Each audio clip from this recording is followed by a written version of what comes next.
Next week, UN member states, heads of state and heads of government will meet in New York for an historic session of the UN General Assembly in order to adopt the new global development agenda, the Sustainable Development Goals, which will replace the current Millennium Development Goals and which will set the tone of global development between 2015 and 2030.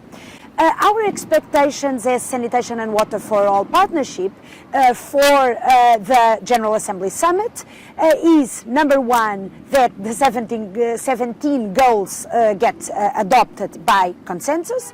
Number two, that heads of state and heads of government that will come to New York get inspired by this brave new world, or the promise of a brave new world, and manage to trickle down this promise to their respective countries at national, regional and local levels, working with different stakeholders in order to making sure that the goals become a reality.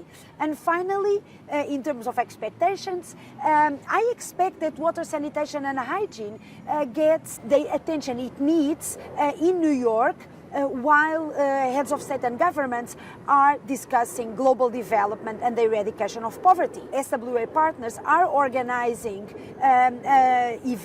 side events that will deal with issues of water, sanitation and hygiene, and we as SWA are actively involved in many of these events. The vision of the new Sustainable Development Goals is ambitious. I think it's realistic.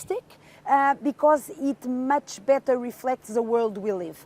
A world of inequalities, a world where still a significant proportion of the population does not have access to water, does not have access to sanitation and hygiene, lives in poverty and lacks dignity. The challenge is huge because we have to end inequalities while making sure that access becomes truly universal.